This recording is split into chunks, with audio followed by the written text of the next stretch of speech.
Your bank is not your friend. It looks like your friend. It has a friendly app, a friendly color scheme, maybe a little cartoon piggy bank icon. But right now, today, while you're doing the responsible thing, while you're being a good little saver, your bank is quietly making more money off your cash than you are. They're using your $10,000 to make loans at 7%, 8%, sometimes higher, and handing you back a number so small it's almost insulting. 0.5%, maybe 1% if you negotiated hard. And here's the part that should actually make you angry. They're allowed to do this because most people never do the math. So today we're doing the math. By the end of this video, you're going to know exactly how much money you've already lost by playing it safe, and exactly what to do about it starting tonight. I'm going to walk you through this the same way we break things down over at Star Wealth Capital. No jargon, no fluff, just the real numbers. Let's start with a number. $10,000. That's roughly what the average American keeps sitting in a savings account. Feels good, right? It's there. It's safe. Nobody can take it from you, except someone is taking from it. Every single day. Here's how. Inflation, the slow rise in prices over time, runs around 3% a year on average. Your bank account is paying you maybe 0.5%. That gap, that 2.5% difference, is money disappearing from your life without you ever seeing a single transaction. No hacker, no scam email, no stolen card. Just quiet erosion year after year. But here's where it gets worse. And most people have no idea this part even exists. We'll come back to that in a few minutes, because it changes everything. So if saving is this bad, why does almost everyone do it? Because saving feels safe, and investing feels dangerous. That's not stupidity, that's biology. Your brain was built for a world with lions and cliffs, not stock charts. It's wired to treat any visible drop, even a number on a screen, like a physical threat. So when your investment account dips 5% on a random Tuesday, your brain reacts almost the same way it would if you saw a shadow move in the grass. Adrenaline, fear, the urge to grab your money and run. Meanwhile, a savings account never moves. It just sits there, flat and boring, and your brain reads boring as safe. That's the trick. Boring isn't safe. Boring is just slow. This is the single biggest reason most people never build real wealth. Not bad luck, not lack of intelligence. A 200-year-old survival instinct fighting against a modern financial system it was never designed to understand. Let's make this real with a story. Two people, same job, same income, same $10,000 saved at the same time. Person A keeps it all in a savings account earning 1%. Person B moves it into a simple S&P 500 index fund. Basically a single investment that owns a tiny slice of the 500 biggest companies in America, averaging about 10% a year historically, year one. Person A has $100. Person B has $11,000. Not a huge gap. You might even think, who cares about $900? Now fast forward. 20 years later, Person A, still diligently saving, never touching it, has about $12,200. Person B has about $67,000. Same starting amount, same time, one decision. A $55,000 difference. That's not a typo, and that's not luck. That's a mathematical phenomenon hiding in plain sight, and almost nobody is taught about it in school. It's called compounding, and once you actually understand it, you'll never look at a savings account the same way again. Now let's make this even more personal. Because the question isn't just saving versus investing.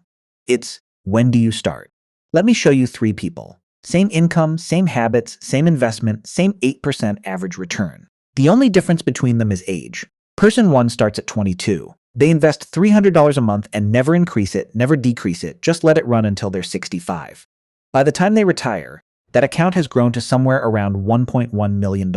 They only ever put in about $154,000 of their own money over those 43 years. Everything else, nearly $1 million, is pure compounding. Person 2 starts at 35. Same $300 a month, same 8%, but now they only have 30 years instead of 43. Their final number drops to roughly $408,000. Still solid, but less than half of what Person 1 ended up with, even though they only started 13 years later. Person 3 waits until 45.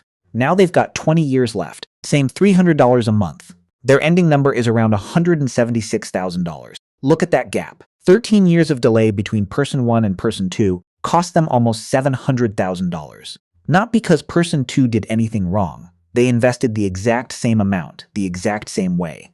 They just started the snowball rolling down the hill later, and the hill wasn't as long. This is why people in finance keep saying, time in the market beats timing the market. It's not a cute phrase, it's math. And it's the reason the single most expensive financial mistake you can make isn't picking a bad stock, it's waiting. So why do so many smart, capable people still wait?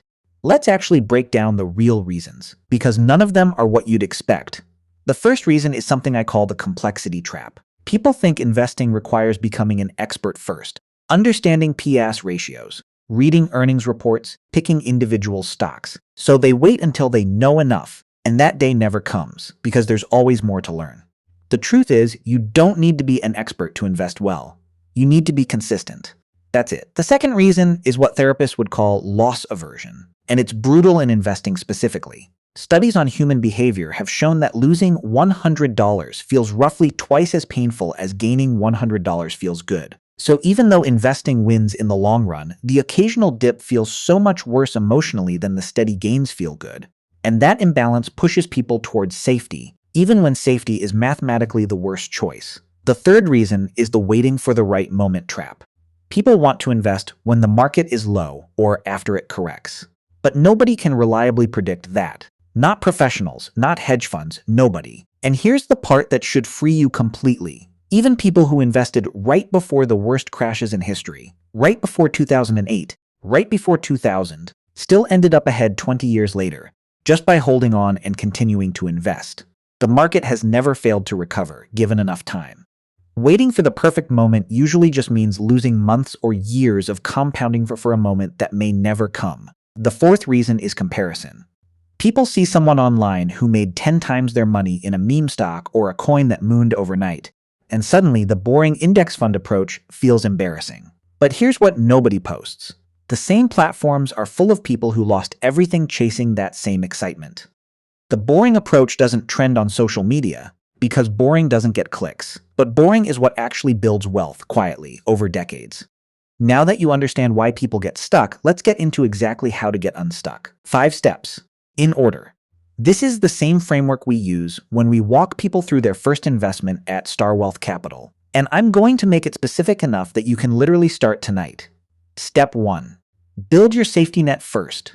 And here's what that actually looks like in real life. Take your monthly expenses, rent, food, bills, the basics, and multiply that by 3 to 6 months. If you spend $2,500 a month to live, you want somewhere between $7,500 and $15. Zero zone sitting in a regular savings account before you invest a single dollar elsewhere. This isn't your growth money. Think of it as insurance you pay yourself instead of an insurance company. The reason this step comes first isn't caution for caution's sake. It's that the number one reason people sell their investments at a loss is because an emergency forced their hand. An emergency fund removes that risk entirely. Step 2.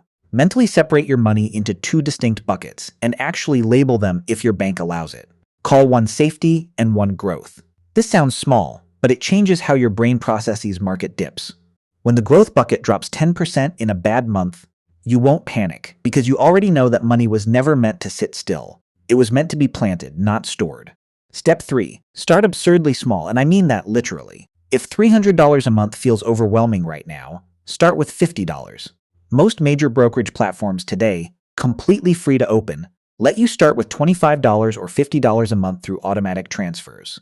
The dollar amount matters far less than you think at this stage. What matters is that 6 months from now, investing money feels as normal and automatic as paying your phone bill. Habits compound just as powerfully as money does. Step 4. Keep your actual investments stupidly simple, especially in year 1. Skip day trading. Skip options. Skip chasing whatever coin or stock is trending this week. A simple low-cost index fund, one investment that owns a slice of hundreds of companies at once, has quietly beaten the vast majority of expert-managed funds over the last several decades.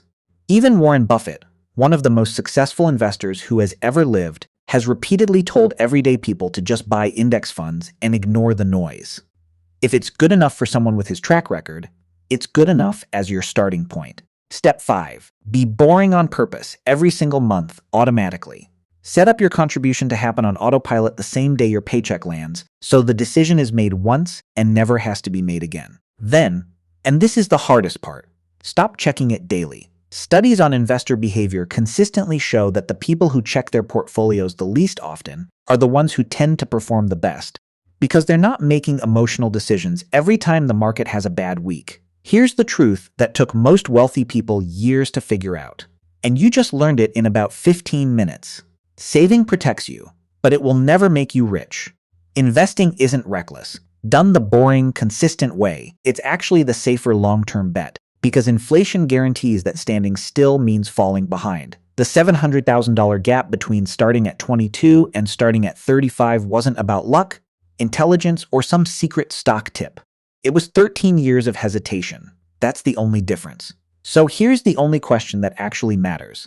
Looking at your own age right now, which version of that story are you currently living? Drop a comment and tell me, are you still in the saving stage, or have you already made the jump to investing? I read every single one, and I want to know exactly where you're starting from, because that tells us exactly what video to make next.